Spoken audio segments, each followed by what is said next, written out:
बिस्मिल्लाहिर्रहमानिर्रहीम। एक नए प्रोग्राम के साथ आपकी खिदमत में हाजिर हैं। गिलानी साहब, आज फिर सुप्रीम कोर्ट में खड़ाक था। एक तो रिजर्व सीट्स का इशू था दो तरह का। और दूसरी तरफ वो फैजाबाद धरना कमीशन।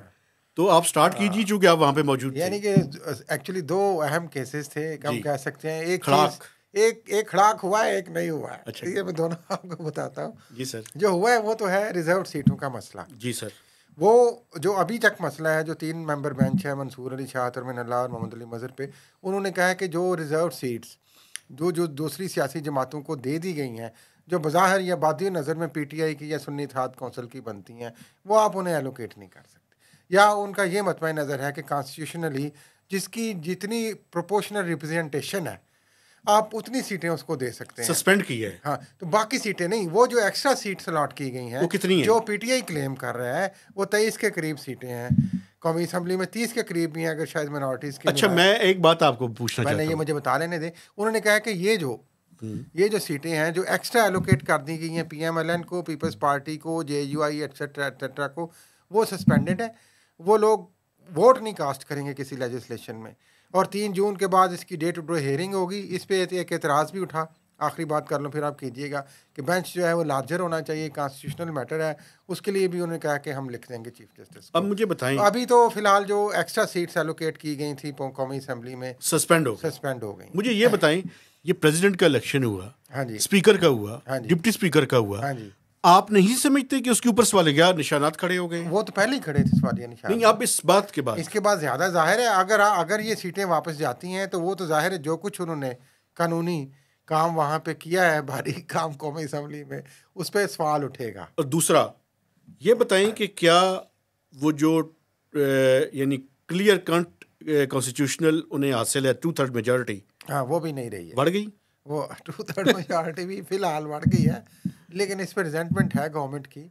आज़म नज़ीर तारड़ जो वफाकी वज़ीर कानून है, उन्होंने भी ये कहा है कि जनाब ये फैसला इस तरह एक नहीं इसमें होना इंपॉर्टेंट चाहिए बात मैं आपको बताने लगा हूँ। तो मुझे ये बताएं कि आगे बजट है, हाँ जी, बजट पास करवाना है। वो तो 2/3 से नहीं होना ना। नहीं, 2/3 से सिंपल मेजॉरिटी तो चाहिए ना।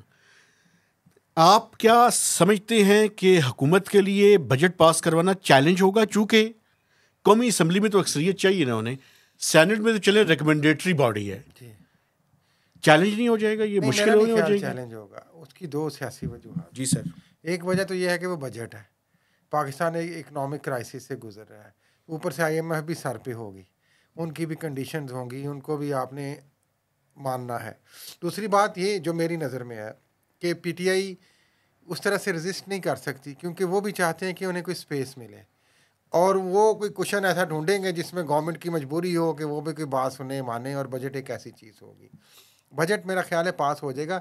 जो बारीक काम डाला है इसमें मेहताब साहब, इस पे मैं आपकी चाह रहा हूँ राय कि 2/3 अक्सरियत अभी और भी किसी चीज़ के लिए गूंज रही थी, और उसको भी किसी अदालत के अंदर किसी एक्सटेंशन से मंसूब किया जा रहा है। हाँ, आप कह रहे थे जो कि वो जजेस की अपॉइंटमेंट से रिलेटेड और बाकी उनकी और जो बाकी चीफ जस्टिस एज की से रिलेटेड। एक्सटेंशन से मुतल्लक, जी जो अब चूंकि वो भी बिल्ली थैले से बाहर आ गई है। बिल्कुल। जो वफाकी वज़ीर कानून है आज़म नज़ीर तारड़, उन्होंने वाज़े तौर पे एक दो टीवी प्रोग्राम में मेहताब साहब कह दिया है कि ये तजावीज़ ज़ेरे गौर हैं, और उन्होंने कहा कि ऐसी तजवीज़ अगर मेरे ने सामने आए तो मैं उसका हामी होऊंगा।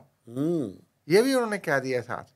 ठीक है। तो ये जो चीफ जस्टिस ऑफ पाकिस्तान काजी फ़ायद ईसा की एक्सटेंशन के हवाले से बातें चल रही हैं, वो खुल गई हैं, और वो खीर या खिचड़ी वो पक रही है। ठीक है। उसमें भी ये एक थोड़ा सा मसला अच्छा, आ इसके जाएगा ऊपर इस अगर चीज़ कोई से। इंपॉर्टेंट बात आपने बयान करनी हो तो ठीक है। मैं दूसरे इशू पे आना चाहता हूँ जो कि फैजाबाद धरना के हवाले इसमें से। मैंने करनी है इसलिए कि कुछ लोग इसको अब इंटरनल पॉलिटिक्स से भी ताबीर दे रहे हैं। जी प्लीज। क्योंकि इस मैच में जस्टिस मंसूर अली शाह है, आप ये बात कर रहे हैं रिजर्व सीट्स के बारे रिजर्व में। सीट। इस बेंच में जो हेड कर रहे थे जस्टिस मंसूर अली शाह थे, जो सीनियर मोस्ट जज हैं काजी फ़ायद ईसा के बाद।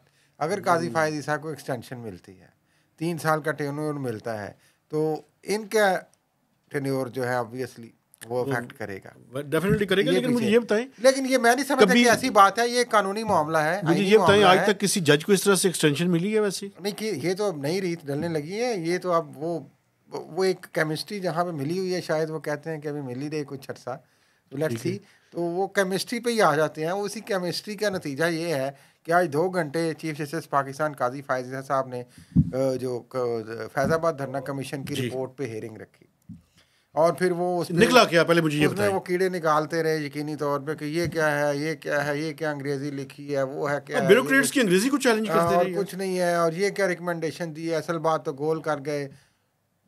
साथ में मैं आपको मजे की बात बताऊं कि कमीशन के 3 मेंबर्स में से एक भी वहां पे मौजूद नहीं था। वाह वाह वाह, बड़ी थी अटेंडेंस थी। अटॉर्नी जनरल बेचारे, मुझे ऐसे लग रहा था, अटॉर्नी जनरल मंसूर कादिर अवान, वो जिस तरह घरों में नहीं होता एक बड़ा बुजुर्ग, ताया चाचा दादा, वो एक बच्चे को डांटता रहता है और वो सर ओ जी चाचा जी, हाँ जी हाँ जी हाँ जी, ठीक है की जी। करिए हम दसो की करिए। फिर वो बेचारा झाड़े खा के, तो वो बेचारे घंटे 2 से वो यही सुनते रहे, हाँ जी आप ठीक कह रहे हैं, इसमें वाकई इसमें कोई रिकमेंडेशन नहीं। 2-3 बातें उन्होंने अहम की। उन्होंने कहा कि ये फजूल किस्म की रिकमेंडेशन है, जो TOR में चीज़ें थी उनको तो तय ही नहीं किया गया।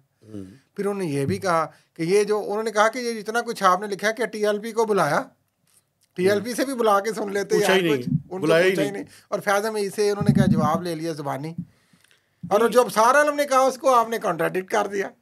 मजे की बात ये है। तो ये कोरोना धोना था, लेकिन मैं जिस तरह पहले अर्ज़ की थी, और ये अमकान हमने आपको याद होगा जाहिर किया था कि वो अमकान है कि वो इस रिपोर्ट को रद्द कर दें, लेकिन इसके अलावा वो कुछ कर नहीं सकते। अभी भी देखें, नेक्स्ट डेट ऑफ हियरिंग कोई नहीं है, वो एक गुस्सा कर दिया गया है। ये क्या है कि ये क्या मुझे तो एक बात बताएं और सर। अगली पेशी पे बुलाया गया है कमीशन के मेंबर्स को, लेकिन मैं आपको बता रहा हूँ होना कुछ नहीं। एक बात मुझे बताएं आप, और तो ये क्या करेंगे, मुझे ये बताएं कि ये जो कमीशन के मेंबरान की रिपोर्ट की अंग्रेज़ी थी, हाँ उसके बारे में गुफ्तगू करते रहे, कभी ये जजेस इन्होंने अपनी अंग्रेज़ी भी देखी है? हाँ बिल्कुल ऐसे ही। हम साफियों को तो वैसे ही अच्छी नहीं मकसद होती। ये है ना कि देखें वो नहीं, मुझे बताएं ना, मुझे को TOR पे जा रहे थे। एक चीज तो अपनी देखें, अंग्रेजी इनकी जो है, अंग्रेजी पे नहीं जाना। देखें एक चीज तो है, जो काजी फैज ईसा का वो 17 वाला फैसला है फैजाबाद धरने वाला, वो तो सस्टेन कर रहा है, उसके खिलाफ रिव्यू पिटिशन चली गई हैं। अब बात है उसकी इम्प्लीमेंटेशन की। उसमें अब उन्होंने कहा कि कमीशन ने, जाहिर है कुछ नहीं, कमीशन ने, हमने पहले ही कहा था गोंगलों से मिट्टी झाड़ना, वो उन्होंने मिट्टी झाड़ दी है। अब वो उस पर वो तिलमिला रहे हैं, तिलमिलाने के अलावा उनके पास कुछ है नहीं है। मुझे ये ऐसे ही लगा। वैसे बाय द वे एक बड़े ताकतवर चीफ जस्टिस हैं, कहते भी हैं वो खुद को, और हैं, हम समझते हैं जिस तरह का उन्होंने फैसला किया।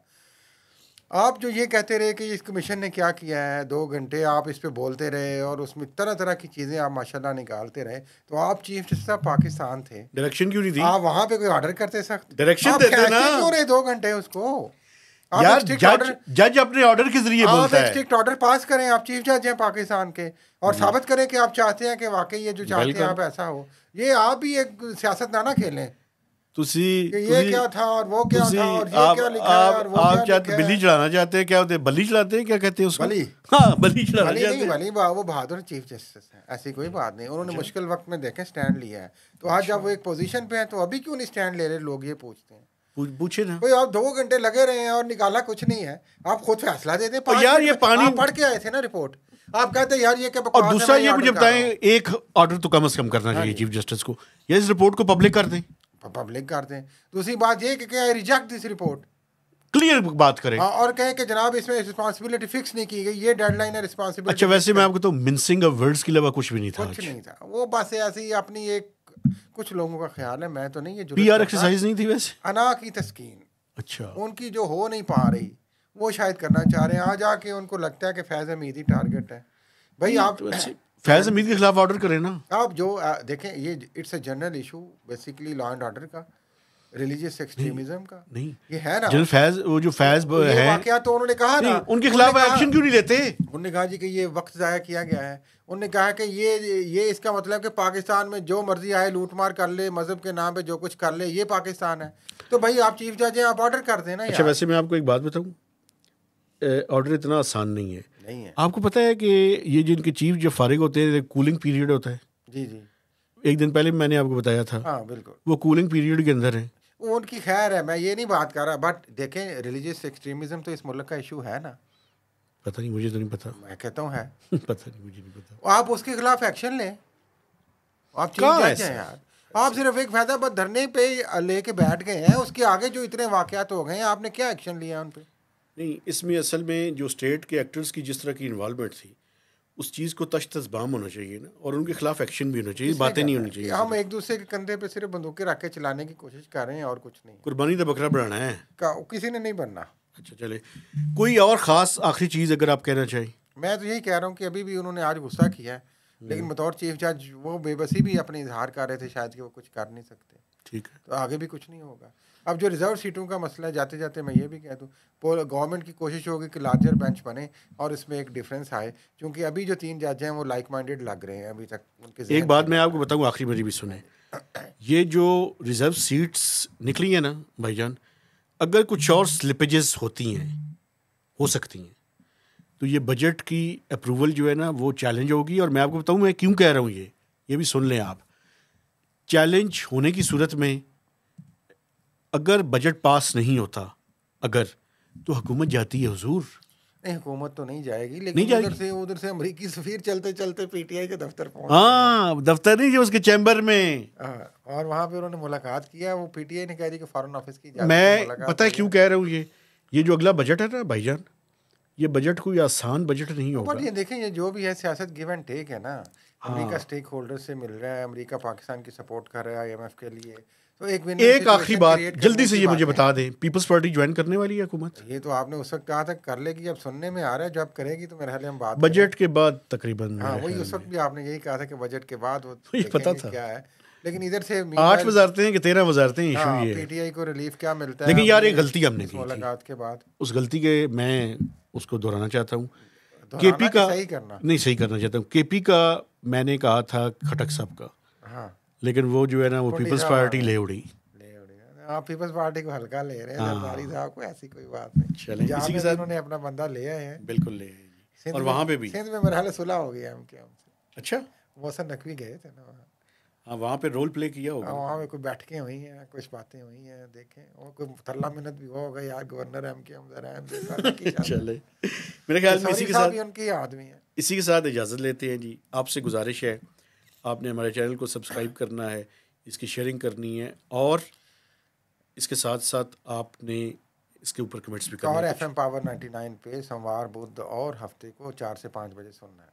इजाज़त दीजिए, अल्लाह हाफिज़।